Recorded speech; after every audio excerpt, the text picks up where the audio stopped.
is a very busy volunteer, and he wears many hats in scouting, as many of us do. And yet, in spite of his busy schedule and, growing family with 3 children, he still found the time to fit this into his calendar. And as I said, not only for tonight, but also for tomorrow night. And for that, I'm humbled. I'm not at all surprised. I've had the opportunity to work with Earl virtually over the last few months since his return from Far East Council. But we're really lucky to have Earl in our council. We're really lucky to have you 2 leaders as well, Lisa and Mindy. And I certainly look forward to hearing about your successes moving forward. At no time in the history of the Far East Council, and dare I say it, the Boy Scouts of America and World Scouting, and I've been very involved with Scouts Australia for almost as long as I have with the Boy Scouts of America, have we been faced with greater challenges than those we face today. And all you have to do is read the newspapers or the news bulletins or listen to the news bulletins to know what those challenges are.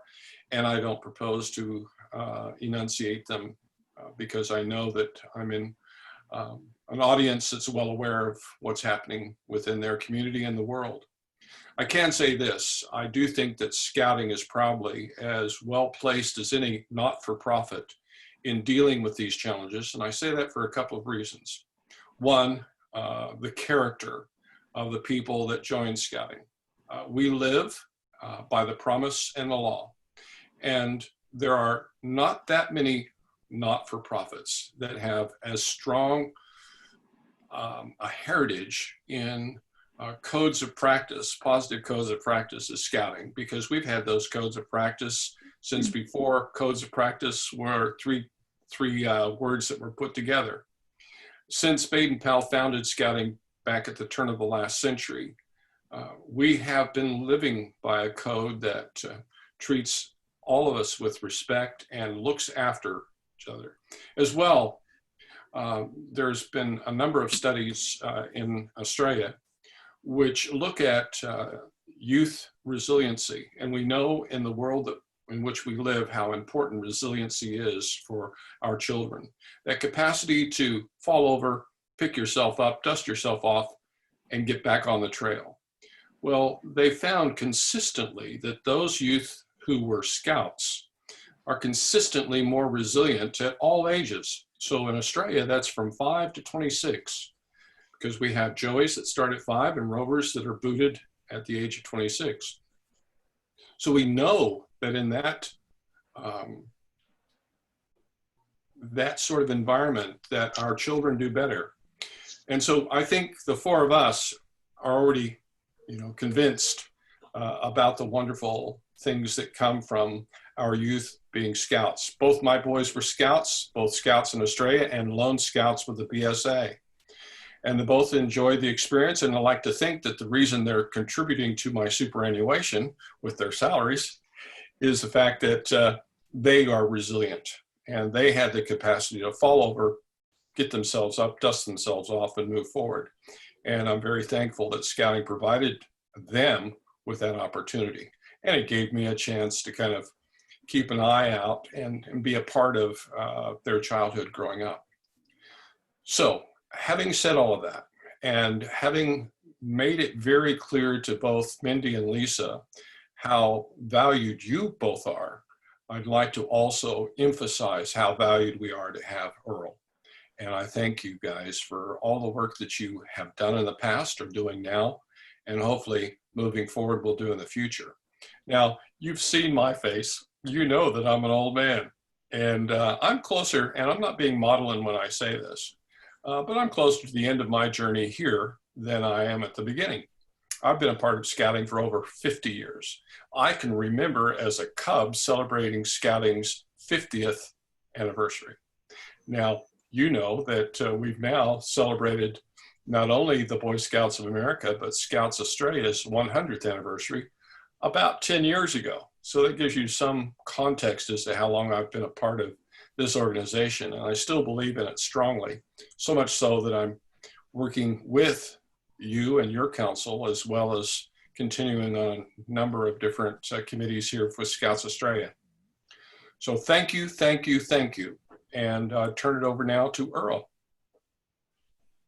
All right. So, Harry, I really appreciate those kind words. You know, that definitely that vision that you casted and gave us the idea of what scouting is today, where we possibly could be in the future, and where we hope to, you know, stay in line and vision of what Baden-Powell first, conjured up, just sitting, you know, on the side of his tent and, you know, as a you know, general in the British Army, dreaming about his mission before his mission even happened. So these are things that we have to think. And one thing that I learned from Baden-Powell's studies was, you know, how he took time to prepare for everything that he did. And how strategic he was, and even just the photos that he drew of the butterflies, which had integrated plans of battle. Those things were very, very important to me as I was a spectator and an interested learner of the history of this program. And I'm a product of that. And I say that because, as you guys heard me say before, say a little bit about myself before, I'm an Army brat. My entire family, all the male figures pretty much served in the military. I think everyone except the females served at some capacity in every branch of service. I've had family members pass away in World War I, World War II. There's a long history there. But I say that because most of my family members have that a history of turning over and doing something that was legacy driven. And one thing that I love about scouting is legacy driven. And I was attracted to scouting because I was that kid when mom and dad fought and they divorced and split apart and we moved to a different city. I had nothing when I moved to the lonely town of Vallejo, California, where the naval base Mare Island once stood. And in that town, it was very small, diverse in nature, and there was a lot of hope and future just standing in the streets of that city. And one thing that attracted my mom was how all the youth, they were in scouting. At that time, I think every 8 boys that were in the neighborhood were a scout. And I'm probably exaggerating a little bit because it's probably less than that, maybe 4 to 5. But I say 8 because, I also lived in a neighborhood where there was a lot of, trouble and misguided children. But I came into scouting because a guy across the street, he had this garage full of tools, and I would come home after school and he had his saws going and he would in tinkering right in the garage, just like my grandfather did when I was a kid. And I'm a fixer. I'm a hands-on. I'm a builder, and that's what attracted me to come over and see what he was doing. And he introduced me to his son, and he says, "Hey, I'm a Cub Scout leader." And I'm like, "Cub Scout leader? What's a Cub Scout?" And he says, "You should come by and see what we're doing." And I said, maybe I'll ask my mom. He said, "You know what? I'll ask your mom." So he came over and he introduced himself to my mom, and my mom was like, "Great, get him out of my house, playing Nintendo." And this is when Nintendo first came out. But he definitely, drug me in the program, and he definitely taught me so much. I can't even explain it. Without having a parent figure there, he was the guy that was the turning point for a lot of decisions for me as a man. And I tell the story all the time that I wouldn't be where I am today as a United States Marine, serving almost 19 years in the Corps, and have moved around multiple times, been to battle 3 or 4 times, and still level-headed. And it's because of scouting. Because I was able to pull the skills that I had. The resilience was built in already because of the way that the program was built, and it allowed me to grow as a leader. And so I share that with you guys today. I share that with you, and I do that because I feel I owe it back to society. You know, I put a lot of work in. This is nothing new to me. I've done this in my previous council. You know, I actually earned a lot of, you know, awards just for what I did, and not trying to. It's just people, you know, gravitated towards what I'm doing. And that's because I'm sharing my heart. I share my heart.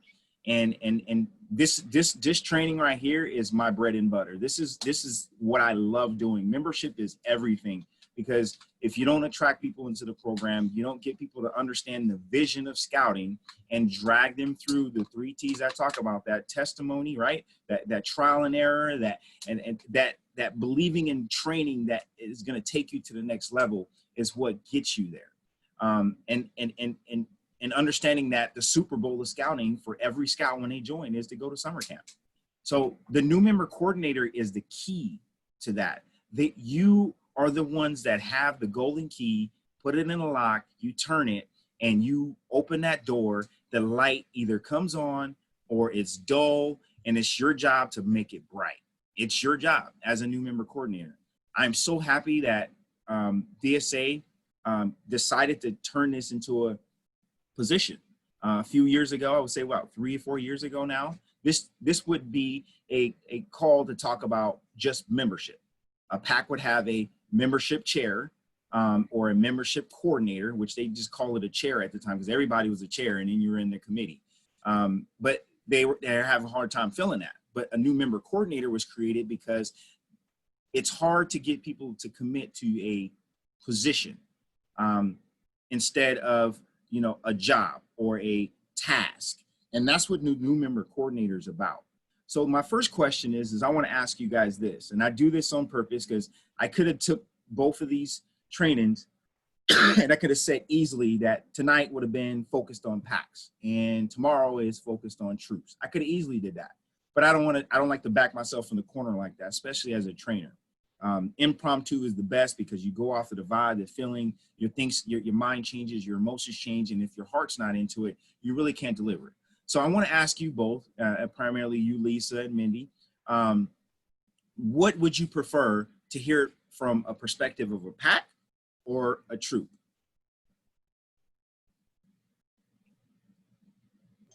Probably troop for me. Okay. I mean, I'm involved in both units, so. Okay. All right. So, and I say that for a reason because they're similar and the same, except there's a little bit more emphasis of the scouts doing a little bit more for the troop side. And I'm going to explain that. So give me a second here. And if you look inside of the chat group there, I've uploaded some documents. So please take the time while we're on the call to download those so you'll have them. And I don't have to send them out in email again. But both of the presentations that I have for this training are right there in the chat group. You can download them and you can reuse them and you can look at them later you know, at another time. So what I'm going to do now is I'm going to share the aspect of the troop for you. And I say this because I think this one is the best in my opinion. And it makes more sense for us to look at it from this perspective. And so the learning objectives in this today that I want to focus on is understanding how the new member coordinator can help troops attract and keep more youth and volunteers. And so when you look at this, you have to understand, like, when we get someone in, it takes a lot to get someone in the program. Either they're one of 3 people, right? And I say this, and I put people in these categories, and I hate to do it, but it's the truth. There's 3 categories people fall in when you're talking about membership.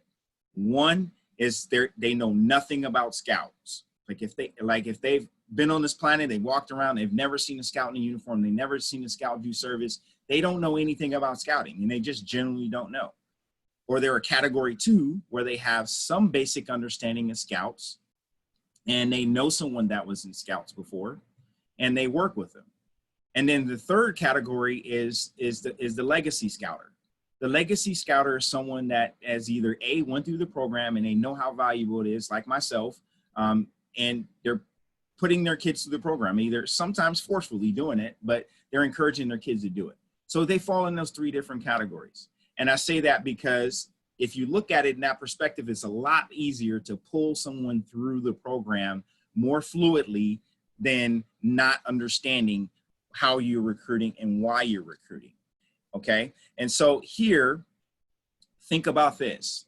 The first person that doesn't know anything about scouting, you want to give them the opportunity to experience scouting. So you have to think about it. Everything needs to be broken down for them, like Barney style. I love you, you love me. We're a happy family, right? And we're hugging and we're doing things as a family.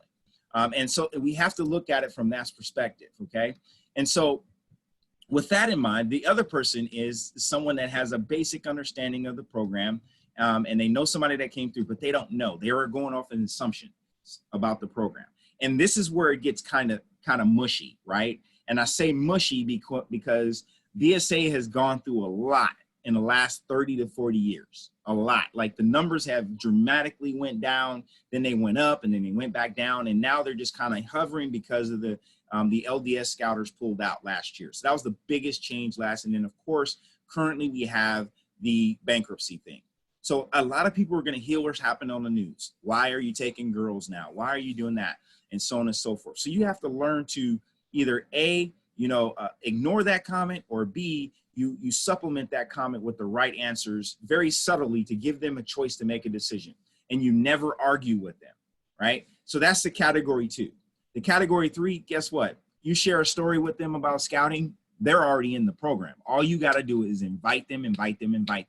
But you got to have a tight program to keep them in the program. And that kind of goes for all 3 of them as well. So a program is very important when you're going forward in this. So what if, okay? And I ask this question all the time, and I look at recruiting or as a new member coordinator, if I'm sitting in the hot seat and a new family comes in, I always ask, what if, okay? What if this person, only had this opportunity to see it from my perspective? What if this person had showed up to this event, or whatever the case is, okay? But what if the new member coordinator, right, in your unit had a full team together and they knew exactly what they're doing, okay? What if you even had a new member coordinator? Let's just put it there. Some units don't even have them, and they're struggling. Right, you got cut masters that are super busy. You got scout masters that are super busy, worrying about progression with their scouts, worrying about how they're going to get their next activity going, how this patrol meet is going to go, whether or not the scouts are playing versus actually doing what they came to accomplish. They're too busy for that. But then when a new family comes in and everybody's like, "Hey, go see the scoutmaster," and they want to walk them to the scoutmaster doesn't have time for that. And so it's important to have these new member coordinators to slightly, divert that attention to the right person, okay? So the thing is what was it like when your family first joined, okay? And I say that, right? Scoutmaster's busy, Cubmaster's busy, but what was it like? Think about it. Reason why I was so great at doing this, in my last unit, and it's not that I'm tooting my horn, it's just for the simple fact that I thought about when I joined the unit. I love coming into a brand new unit as a stick in a new pile, right, ready to be formed into a team. I love that. Like that's when I thrive off of that. It's like when I came into boot camp, as a Marine, and you get yelled at and you're running off the bus and they want you to run and jump on the yellow footprints. That's called the pickup phase, right? And you're like a bunch of sticks thrown in the middle of the floor. You don't have any orientation at all. And you don't know where you're going to go from there. And then from that stage, you're worrying about how are you going to form? How are you going to normalize? Or are you going to storm with certain people, right? And so the stages of team development are very vital right here on this slide right here. And it's not said blatantly here, but it's clear, because what was it like when you joined? Was it perfect? Was it a smooth transition? Did everyone come up and introduce themselves, or did one person pay attention to you and bring you up to speed as to what's going on and all the different pieces that were happening in the unit? There's a lot of different things that need to happen when a new family joins. Sometimes it's okay to just give them a little bit of information as you go along, right? Having that welcome packet and, hey, here's the calendar so you can see what's happening in the next couple of weeks and next month, or so like that, it's very important that you have that stuff because organization sells nowadays. It sells. It's the people that you're around, and the organization and branding is what sells. People look at that. So think about that. I know for myself, that is a huge factor, and I'm sure it is for you. So excited, confused. Yeah, I was super excited. I was like, yes, my kids are going to be in scouting. Oh my God, what are we going to do? Let's tie knots. Let's burn fire. I want to burn something down. I want to go hike up this hill. I want to go swimming. I want my kids to learn how to swim. I want to go scuba diving. Well, I don't know about my kids scuba diving yet, but all these different things are going in my head. And it's like, how do I confuse myself and categorize all this craziness? Well, the new member coordinator does that. The new member coordinator ensures that the new families have those questions answered, those concerns addressed right away, or at the pace that they want them at. And that is very, very important as you go forward. But what makes the difference in the first few weeks, right? Like I said before, that welcome packet is super important. That calendar is vital because most of us, we're super busy, just like here on Okinawa, right? Most of us Marines are sitting here on this COVID thing. We're locked down and we're just like, oh my God, I want to get the outing back in scouting. And then when the outing is able to go back in scouting, we have nothing planned. And everybody's like, oh my God, I think I'm going to quit. It's like, why? Why are you quitting? Just plan. Why are we not sure? Or do we actually want to get people to love it? So in the first few weeks, it's critical for us to have that calendar in place with something in place that the families can see that, hey, this is what we got going. We're going to go this way because we're not sure, but it just looks fun. Or I'm going to go that way because this is what I love doing. So either way or either path they have, and that first few weeks is important for us as the new member coordinators to pave that way for them. And the good thing about it is that it's very important for us to look at that barometer and how our unit is looking, right? How our unit perceives itself as a business. And I say this very, very strongly, but lightly at the same sense, right? Because we're all volunteers. We don't get paid for this. We're only supposed to give 1 hour a week, right? Yeah, right. I don't believe that anymore. To me, it's 1 hour a day. I'm sorry. And that, because I love it that much. And then as you realize that the more valuable it is for your kids, it shouldn't matter how much you invest in your kids, right? But you got to look at this and give yourself the barometer and how you want to page that for your unit. How do you want your unit to be looked at? Do you want to give off a poor product or you want to give off an excellent product? Me, I like to give off excellent product. That's just me. Like I just, if I'm gonna put it out there, it's gotta look nice, and everything else will work itself out, right? And with that, I have not failed ever because of that. And I definitely love the fact that people want to get involved and make it better when they see their tweaks in it, and that's what scouting is all about. That's what it's about, especially when it comes to the kids and they're involved. The ideas that they come up with when you jog their mind, it's amazing. But the good thing about it is serve, develop, you lead the leader. This is one of those what we call in the Marine Corps, follow leader concept, right? The follow leader concept is huge. It happens in battle. I mean, just for myself and, you know, and going on a patrol, I had Marines that were scared to even step out of, you know, the gates of Ramadi. And when they step out the gates of Ramadi, they knew that their heads are being targeted. But until that leader, which I was the one, would step out first and say, we're doing this, and they would be right behind me, right? And so the difference between you and how you want to be is what you do. And the scouts are going to see that, the parents are going to see that, and you're going to get a lot more involvement. And it's critical. And sometimes it hurts because it's the small group of people that's doing stuff. But I tell you what, if it's the new member coordinators and there's a team of 3, you cannot turn 3 people down. You just can't. If you got one saying, hey, when the other one's saying, hey, hey, hey, and the other one's saying, hey, hey, hey, hey, hey, you're like, oh, yeah, I got to get involved now. I'm not going to sit around here on my phone and just text, or I'm not going to just drop my kid off and then disappear. It happens that way. Peer pressure is a hell of a drug, right? So we want to definitely make sure we do that. So how does scouts make a difference in the youth for a long term?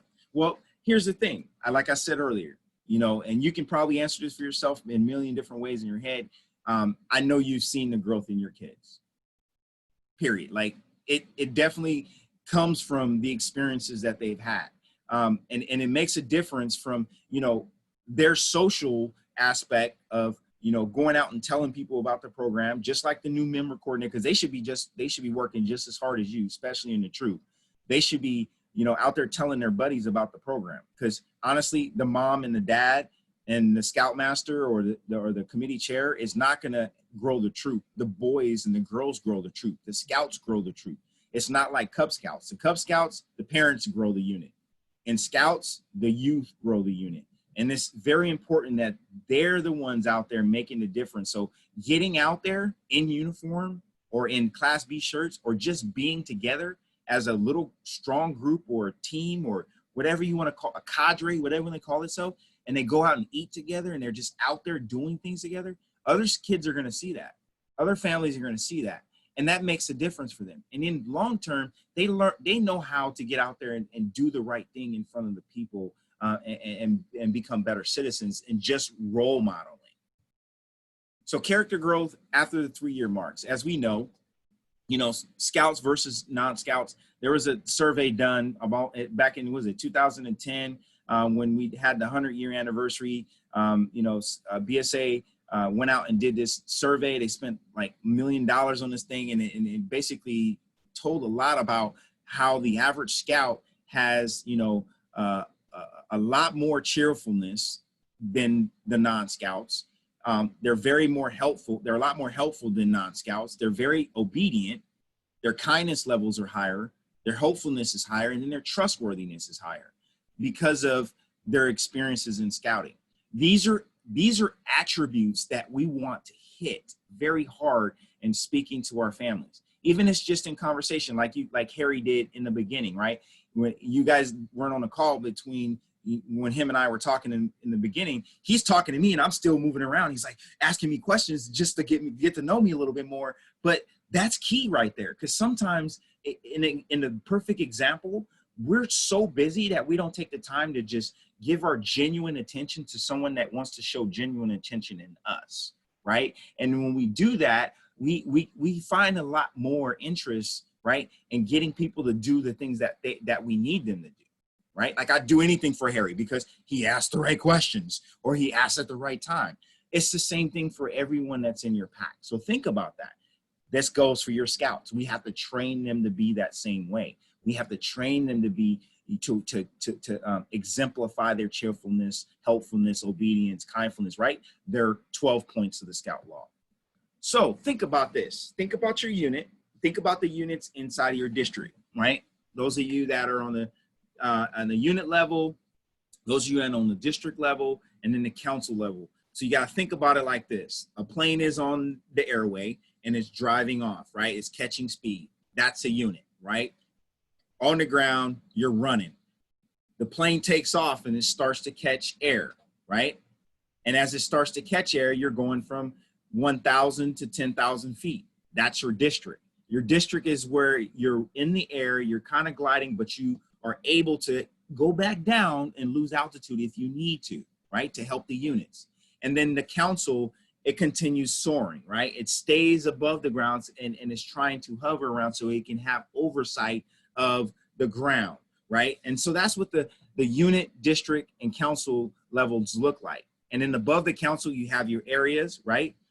Which is, we're part of area 6, and then you have national, or actually you have region, I'm sorry, you have region, and then you have national. Okay, so there's different levels of the way scouting works. So right now we're at the council level doing this event, and some of you are unit level, and some of you are district level. So you have to think about what's happening on the higher scale, and then kind of bring that down, and then implement it to what works for you on the ground to get you off of the ground in the air with the district. So think about it like that. So would you like to be in that position? I would hope so. Okay, now we have to give other people the opportunity in thinking about those aspects we just talked about. Okay, all these experiences here are what we look for in scouting. All of these photos here show scouts outdoors. I get it. We got to change some of these photos. We got to do it now behind the computer screen in some aspects. We got to do it, you know, them sitting at a desk reading a book nowadays, because honestly, That's just where we're going. We're building resilience. We're building a different type of a scout now. But decreasing the number of families who leave soon after joining the troop is because of that, right? It's because of we're not connecting, or the new member coordinator is not keen to the changes that need to happen, or they're having a hard time communicating to the committee of their unit to start making some changes to adjust. The units that don't adjust, they hurt. It's proven. Like this thing has been around for over 110 years, and it's proven the work. Like the old books still work. They've made new ones just because some people want to see new things, but the old stuff still works in scouting. But we just have to implement it. But to decrease the numbers of who leaves soon after joining, it all depends on that new member coordinator and those leaders in the unit. I mean, honestly, it's everyone's responsibility, but the new member coordinators are the ones that are seeing those different changes that are happening in society, and it's giving us the opportunity to make sure that we are doing what we need to do to make sure our units are on point, right? Or they're still flourishing the way they need to, okay? Have more dormant volunteers, right? Help you. Well, this is a problem that I see that happens in a lot of units. A lot of units, they say, I need more volunteers. I need more volunteers. Well, the only way that you can solve this is 1, recruit, 2, recruit, 3, recruit, and 4, you gotta make some friends. The relationships in the unit are key. If the committee chair is clashing with the adults, it's not cool. The troop, the scoutmaster and the cub master is clashing with the scouts and the adults, not cool. If the cub master and the committee chair are clashing, that's a double negative. We gotta fix those problems, because you can't get people involved if there's no unity in the unit. And the new member coordinator has to play the mediator. They have to get in there and be that, because the new member coordinator is that person that is bubbly in spirit, that has the drive and the effort to get in there and speak to people and be able to deal with those certain conflicts in some aspects, right? You're not going to be perfect at it, but your smile should solve those problems 90% of the time. But just have those conversations, and that's how you're going to get more adult volunteers to help you. And if you answer yes to those things, you think about this, then you can be a new member coordinator. Very simple.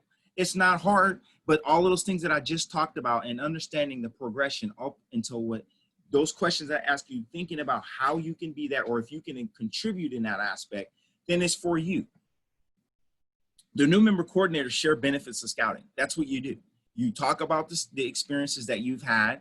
You share photos. You can create cool little photo books. I'm doing a blue training this weekend, and I'm bringing out the bells and whistles. Those participants, they're going to be blown away from it.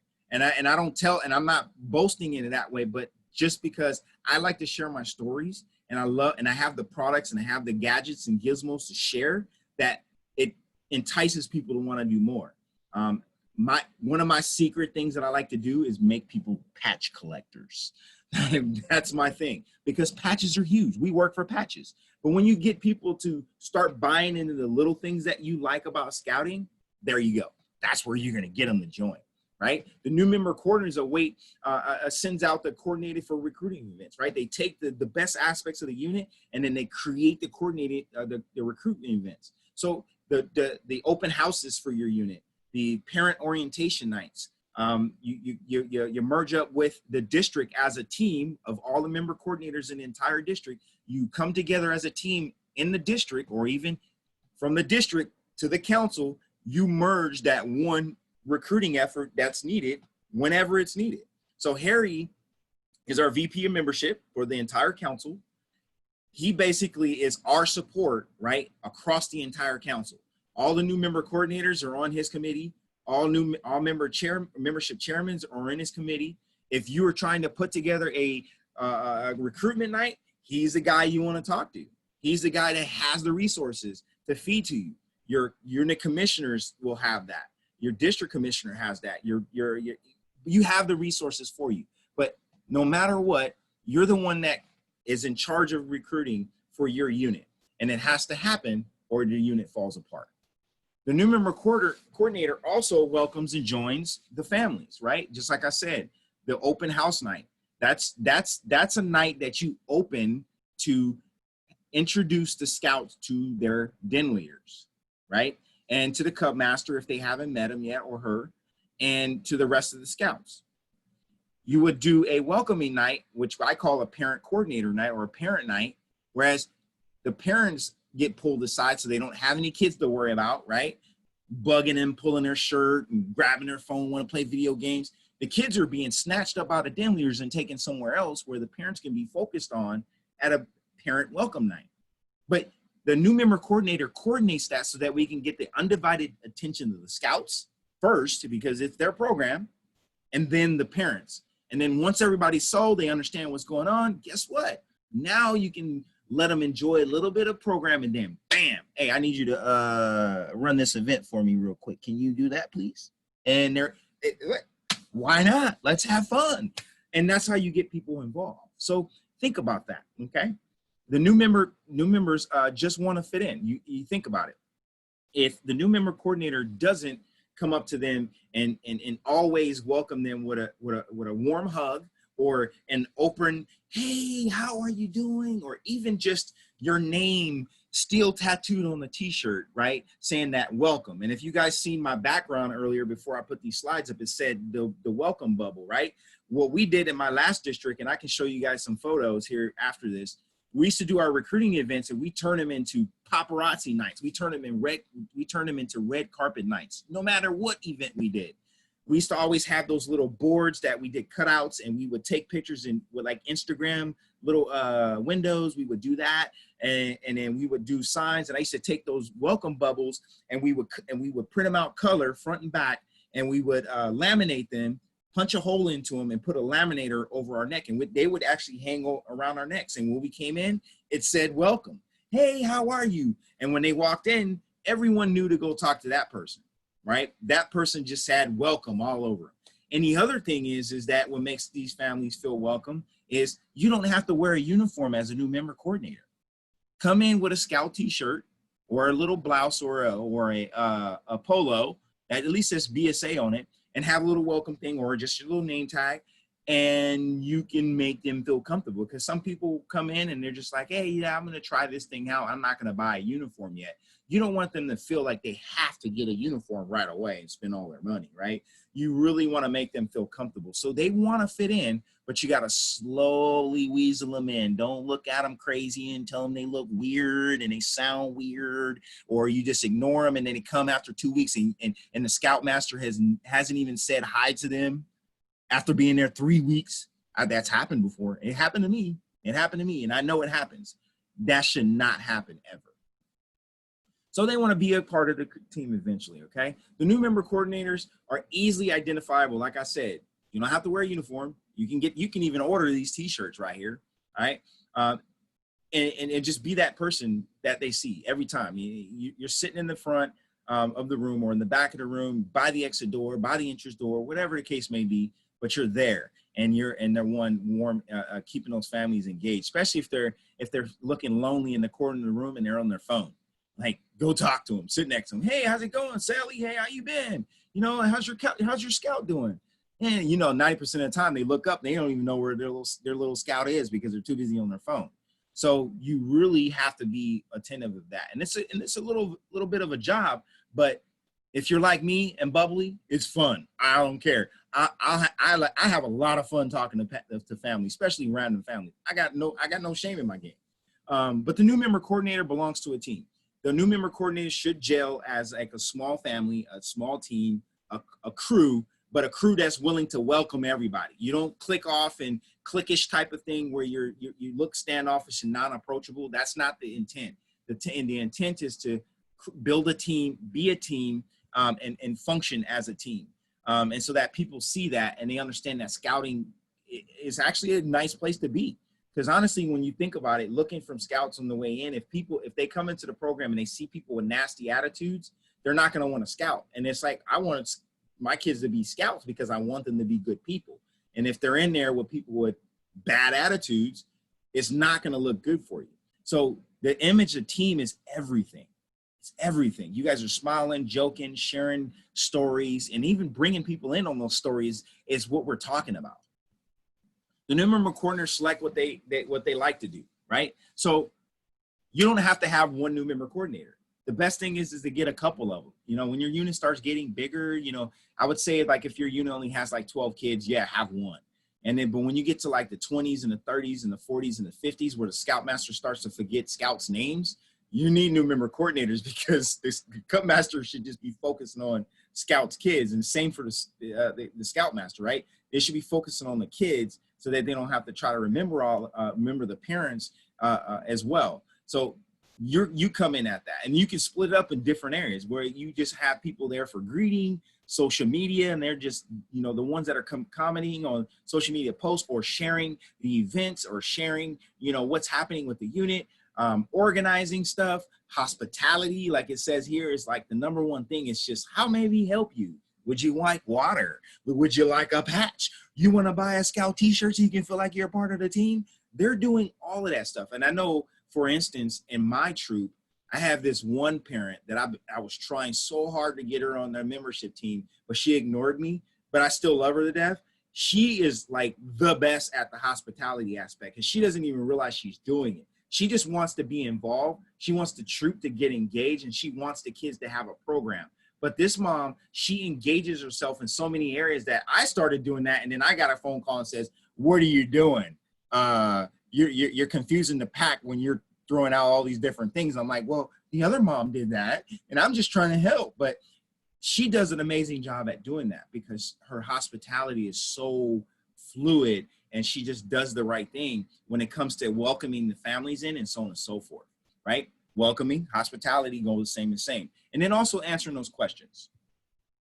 The new member coordinators are supported by the unit, district, and council leadership. Like I said earlier, I'm not going to beat this one a dead horse. You have all the way from Harry down to help you out.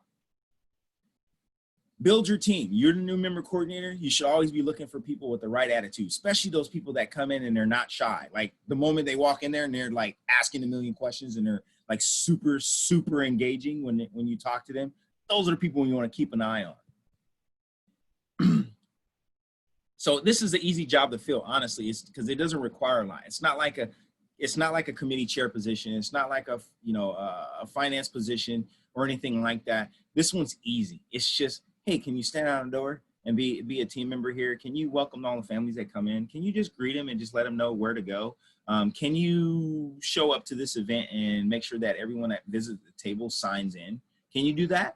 Yes, I can do that. Great, thank you. You're part of my team. And then you just start keeping them engaged and then giving them more and more tasks as they go. You may already have great candidates. You just don't know it.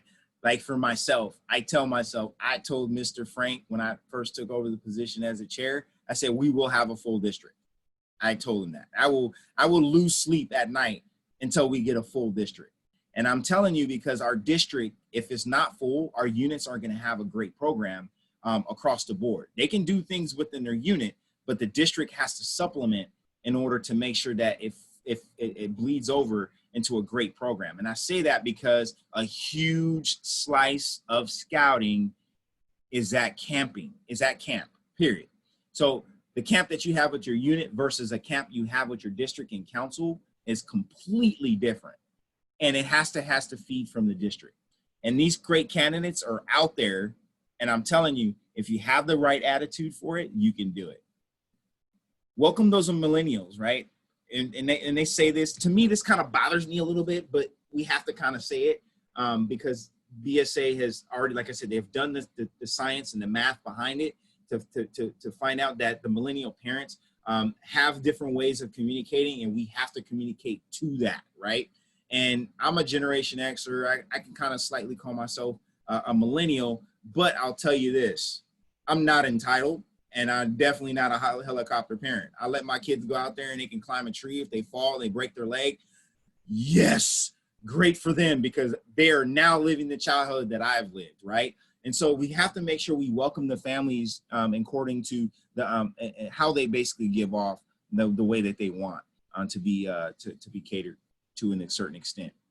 But you have to set those guidances as well. So the new member coordinators are very helpful, friendly, courteous, and kind. And I say that because if they come in and say, well, I don't want to do this because of this. And then you say, okay, well, just think about it, and maybe we can try it in stages as we go forward. But that's what the new member coordinator does, is they look at different compromises in order to meet at a mutual beneficial understanding with the families as they progress, right? The new member coordinators follow up, they're caring, and they're very responsive, okay? And that's just how I am. Like I was a Marine Corps recruiter, and I lived by the methods of recruiting in that the Marine Corps taught me. I say the Marine Corps put $1 million into my mind in marketing and sales, and that's why I have my master's in business, right? And I sit here and I think about that every day, because I'm responsive and I'm caring, because I understand the need of the market, the need of the people, right? And when I look at that, I respond to people as soon as I possibly can, because I know that when they request something of me, I would expect the same if I request something of them. And if they can't do it, I would love that, right? But that's what the new member coordinator has to build, that rapport with those families and those leaders in the unit, so that they can get the communication that they need and the help that they need within the unit.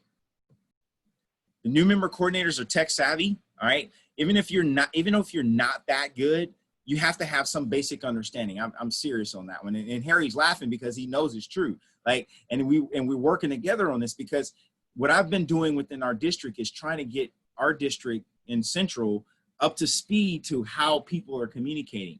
Facebook is super robust. It's business oriented, just like LinkedIn. And there's so many resources that we have to use, but 80% of people communicate through that way, right? And we have to make sure that we're hitting where the most direct ways of communication are. And then you also have to hit the secondary and the tertiary ways of communication, so that now in most units, and the trend is pretty much very similar and the same, but you have your committee meetings, you find out what methods of communication that your unit chooses to use, and you use those, and you reassess them every quarter, because your involvement actually thrives off of that, right? It thrives off of that. And being tech savvy is what we're talking about, because the new member coordinator gauges that communication and sends that information to the pack or the troop. The pack or the troop is going to have good communication, or it's going to have very bad communication. And I've talked to a lot of leaders, and I've shook my head on many occasions where you have a lot of leaders that basically say, we're not going to use this method because that's not what we're going to use, right? And I say, well, what does your unit say about that? Or what does your committee say about that? Because it's not your choice. Is it your committee's choice, or is it your choice? The thing is if it's a collective choice, then cool, do what you do and ensure that it works. But if it's not working, you have to try and do what works, all right? So look at that seriously and going in the future. New member coordinators may be new to scouting. They don't have to know anything, because we're all adults. We lived in this life pretty much long enough to understand that 99% of the time, you want to pick up the phone and call someone instead of texting. But most people, they text and then they never pick up the phone. The new member coordinator has to still remember the old adage of, hey, let me go shake a hand. Let me go pick up the phone and actually talk to people. You find whatever method of communication in order to get to the people that are in your unit. New member coordinators are the solution. You are the solution. You are the power. You are the link that bridges the gap. You are the screw that connects that bridge, right? You are the rivet that connects that bridge. And you have to make sure that you find the different ways to ensure that your unit is communicating. The new member coordinator also has to explain the difference between the pack and the troop. Mostly I've been trying to lean towards the troop mostly with this call, but the pack is the same way, right? Understanding what the difference between it is. The pack is more parent-led. The scouts are just, showing up in there, and the only thing they care about is having fun. Give me a Pinewood Derby car and let's race it. That's all I want to do. Please, I can't wait till Pinewood Derby comes around, right? And then the troop, the scouts are like, that big old pack right there, I want to see how far I can walk with it. I want to see how far I can get with that pack with as much stuff as I can in there. Hopefully it's all food, right? you got to think about it. The difference between those two and understanding what a scout needs and what a cub needs is very critical when you explaining the difference of the two programs. The new member coordinator explains scouting is capable and adaptable with whatever youth activities that are out there. This is a great one right here. I love this topic right here. And this, like I said, is another way that made me successful as a membership coordinator. I say that because, like I said, you have to remember the three categories, right? Of types of scouters. You have the not understanding or don't know anything about scouting, the one that has a little understanding of scouting or knows something, and then the legacy scouter, right? Between those three, you have to always remember those three before you get into understanding this capable and adaptable aspect of youth activities, right?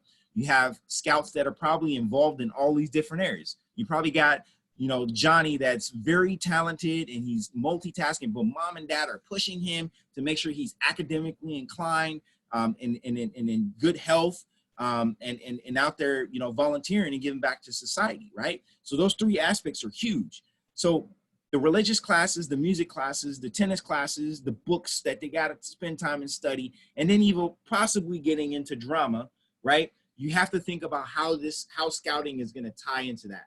And I'm not going to go into this one. Like I can spend probably an hour talking about how you can dissect this one, but I'm sure you guys are all intelligent enough to understand that you might want to sit down and do some pros and cons to doing the activities in scouting. Is if you do that, you'll start understanding how they can weave in study time with scouting, how they can weave in sports with scouting and still earn requirements, how they can do music in scouting, how they can still earn requirements. Those are very important to understand. So take some time as a new member coordinator and build your arsenal on this, especially in the area that you live in, because it's definitely different. I know here being in Okinawa is different than being in the States. The States is like unlimited. The difference is you got to drive across the world. Here in Okinawa, it's almost similar. You drive 8 miles and it takes 30 minutes to get there. You know, versus, you know, you can do everything on the base and your unit is on base and everything is there. So you can get to places a lot faster. So a lot of different things are factors that come in place with this. The new member coordinators clarify changing parental roles as a youth, right? Developing in their growth. And I say that because when you're talking about Cub Scouts, right? Cub Scouts is one thing. And I said earlier, Cub Scouts, they're parent-led. So the parents are kind of being bred into being, you know, slightly helicopterish. And I say that because lions, tigers, and wolves require a parent partner, right? And they can't do anything without their parent partner. But once they get to bear, it's kind of, let's wean them off. Mom and dad, you go stand over there, but don't go nowhere. Pay attention. We might need you.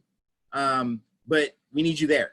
And then the bears, they're kind of engaged and they're still rambunctious, but the den leader hopefully has an assistant den leader and they can actually wrangle those kids, right? But the development in those stages of Cub Scouts prepares them for the troop. And then if the pack is actually doing what they should and implying the intent of the program, then as they get through bear, they're slowly using the dinner system, right? And then when they get to Weeblo, they're using the patrol method early, the arrow of light method. They should already be acting as a patrol. And then when they get to the troop, hey, mom and dad, drop your kid off. if you're not, the troop doesn't need you at night, drop them off. Let them come to their meeting and run it. But that's what we're talking about. Clarifying the changes of parent roles. Sometimes that new member coordinator is going to play that role of, you know, you've already built rapport for so many years with these families, and you can tell them like, hey, Sally, I know you've been hovering over little Johnny all these years. I love you to death, sister girl. You're super funny and you're so active and engaged, but I'm gonna need you to back up a little bit from him. Step over here real quick and let's let him have a little fun and let him make some mistakes. And that's what we're talking about. The new member coordinators explain how controlled chaos for troop meetings helps others grow and develop. So sometimes when parents come in, and I see this a lot, and sometimes I get this way too, and I'm not gonna lie, but when you show up to a meeting and there's just chaos, and I know we've all seen it, just like these cables on this picture, we've seen it. The thing is that sometimes the controlled chaos in a troop meeting helps the kids grow. because the more that they do it, the more they're thinking that they're getting away with it. But if they're being questioned the right way at the PLC meetings, right, then it gives time for them to analyze what they're doing, and they do their roses and thorns, and they eventually form on their own. Instead of the adults talking for them and saying that the patrol leader, the patrol council said, let them learn to make those mistakes for themselves and pitch how they're going to fix that. But we have to be that mutual, right, party that comes in and says that, hey, we got to fix this. We have to be in the know with the parents to make sure that they understand that their kids need to start looking at it from that way, or the parents need to step back and allow them to make that way. And the parents can even help too by asking the right questions. How did you like your meeting? It was fun. What did you guys accomplish? Well, you should think about what you guys accomplished instead of, running around plugging cables everywhere. So the thing is we got to think about the questions that we're asking. The new member coordinators also explain how moms and dads can contribute to the troop program, right? They're the ones that are helping with the recruiting effort. Honestly, you honestly act like a partial nominating committee in a sense as well. Just like the district has certain individuals that actually go out and find leaders within the district to recruit them on the district. It's the same thing. That's what the new member coordinators kind of do. You guys are the first line of defense, the first line of attack, everything. You guys see it all, and they're the ones to get those parents engaged. The new member coordinators help parents find the information they need as well. And this one right here, I love this slide too, is because it's just about the buckets, right? The philosophy of the big rocks, little rocks, right? Understanding what's going to make you successful or make that family successful or not. But the thing is some parents, they have to understand that too much information is going to overload them. The new member coordinator has to keep it just right. You have to find out a slow, moderate pace or a good pace for yourself or for your unit to feed families information. You can't just throw up on them. Hey, Sally, welcome to the troop. How you doing? My name is Earl Jackson. I just want to make sure that you understand what's going on today. So what I like to do is tell you about what we've done as a troop. We went here, and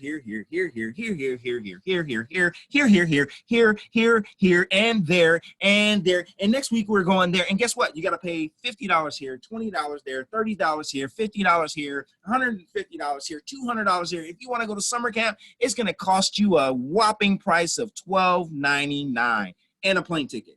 You don't want to do that right off the bat because just enough information is going to be it. You got to tell the parents what they need to get them started. Hey, we got to get your kid acclimated into the program.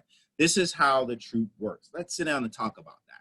Now, does your kid understand what how the troop operates? Let's let Scout focus on the Scout rank first, and then let's see how he or she does, and then we can start slowly progressing. There's an event coming up. You don't have to go, but let's see if we can get you ready for it because sometimes they may not have the equipment, right? And that's where you come in as well to help them out in some aspects. So just enough information is just right. Too little information, that happens way too often because a lot of people like to just stay right inside of their rice bowl. If they stay in their rice bowl, nobody gets any rice, right? So we got to make sure that we're giving them just enough. New member coordinators, they help new campers know what they really need, right? Just like I said earlier, just enough information. Hey, you might want to get a sleeping bag and you should be fine right now. Yeah, the Troop Pass tents. You ain't got to worry about going to spend $150 right now on a tent. Things like that go a long way. And that gives them gives them some relief in preparing for the future. So the new member coordinators, right, help with pretty much everything. The biggest thing is engagement. It can't be low, it needs to be high. It has to stay in the red all the time. Even if that's the primary focus of the new member coordinator, is just making sure that the families their questions are answered and they're getting what they need. And if it's just connecting them with the right people, hey, you got to make a payment. All right, cool. Let me get you in contact with the treasurer. Bam. Hey, I want to start fundraiser. Cool. Let me get you in contact with the fundraiser chair. My kid is ready to take this board review, or he's ready to go for a scout rank. Oh, great. Let me get you in contact with one of the assistant scoutmasters. or your patrol guide, right? It depends on what they need, but your job is to coordinate and shuffle the information. So with all of that being said, it's very simple to become that new member coordinator. Hopefully, those of you that are on this call today or this webinar, you have already went online and done your YPT training, and then also went in and did the position specific, which is new member coordinator. Everything I just talked to you about right now, it goes down a little bit more in depth on this online training. They talk about the 3 different areas that you focus on and that you can help in, and how you can split your membership team up. But it's a great training, great videos involved in everything. You can even do it on your iPad, your phone. It works, but it starts there. What a wonderful sense of community you'll create for families in your troop when you do this. Everyone is going to feel like they're a part of something bigger than them. And that's the goal, is to pull people together. Follow leader concept, like I said in the beginning of this conference call. The other thing is you want to make sure that you stay plugged in. Me, I truly believe that you have to stay plugged into the system. The moment you fall out of the system, you lose information and you kind of get out the loop of things, right? And it's okay. That's what I love about social media. I don't do it as much as I want to. I know I check it out like maybe 4 times a day. And then my alerts from my text messages are kind of like my regular text messages. But when I do look at it, a lot of information that I follow is mainly scouting stuff. So that's kind of like I keep my engagement, and I see my tread in my feeds, instead of all that fake news that's going across the board, is scouting news. And so what I say that is, you go on the Scouting Wire, you can subscribe to their newsletter, and then make sure you go on to New Member Coordinator website. The information that I'm sharing with you now is nothing that I created on my own. There's nothing that I'm making up here, because it's all the same information. I believe that, you know, the BSA has created a streamlined information. Like I said earlier, it's been around for over 110 years, and this stuff it works. This is nothing new. It's just what we have to do. You can go on to the New Member Coordinator group on Facebook. A lot of people don't know that it's there. It's there. You type in New Member Coordinator group, it'll pop up. You can actually join it and ask questions. It's a great thing. But if you want to keep in contact, there's my information. You can definitely call me, email me, text. That's an iPhone number. I'm a guy that, like I said, I'm responsive, and it goes to that. And I throw this up there because we're presenting this for the council. And this is that plug, right? When you do a training, you definitely want to get people prepared for the next steps, right? Or the next thing. And I say this because with this virtual box camp that we're doing here, you know, with Lisa and I on this call, she and I have put some time into this, and we've definitely been still going through the activities we want to add and how we're going to buy everything. But right now it's set, right? Everything is already together, and it's going to be a great event. But I throw this out there for you because this is going to be a program. Like, the program piece of this event is going to be what can pull in a brand new scouter. I tell you this right now. It's not going to just be you get your box, open it up, do your little activities, and then you move on. It's not going to be that way. It's going to be, hey, get on the call. How's it going? Hey, Mr. Jackson, and do your flag storm. All right, stand up, do your scout law, blah, blah, blah. It's just like they're in a meeting. I'm going to treat it just like a program. And then we do a campfire, right? We're doing all this stuff that as if we were actually in an environment together. But I say that also because if you're a new member coordinator and you're getting new families involved, especially at the troop and the Cub level, primarily Cub level, because this is a Cub Scout event, you want to make sure that you get them engaged in something right away. You want to make sure that you get them into some type of activity, especially if the unit is not doing anything. It's hard to recruit people if the unit does not have a program. If they don't have a calendar that they're following, why recruit? They're not doing anything. And it's just like a social club, and people are going to quit that way. And all that hard work that you do as a member coordinator, right? A new member coordinator or a membership chair goes to waste. So we have to make sure we have a program. The program relies on the adults. The kids rely on the program, and that's what keeps the retention of the program. All right, so those of you that don't know how to get there, this is just a quick slide on going into my.scouting and figuring out where the training is. It says it's right there, new member coordinator. You hit the add plan, and then you start your training, right? So get that done. and you will be fully trained. And one thing I like to share about membership is one of those positions that I love, like I said, near and dear to my heart. Reason being is because the information that's out there for membership, right? There's a membership committee guide that you can get. I got to turn my background off. There's a membership committee guide that you can actually get. This is the last one that was created was 2017. Sorry, but if you can't see it because the background, virtual background. But anyways, that membership committee guide is really cool, but it shows you how the committee works and the elements of the committee. It's good to read that so you have an understanding of how to get things done for your committee or as a committee. Because sometimes you might have all these great ideas, but the ideas have to be tabled and they have to be shared. And once they go through the committee, everyone's opinion and everyone has to be behind you to support it to get it done. And it's the same thing for the new member coordinator. You have to be able to bring your ideas to the committee of the troop or the pack and ensure that they're willing to back you up. They have to back you up. And that's what I mean by being able to read through that and get some information. So make sure, get into that training. So Mindy, let me go back, sorry. I just saw your text. I'm gonna share the screen again. We were just here. Let me see. So getting to the training.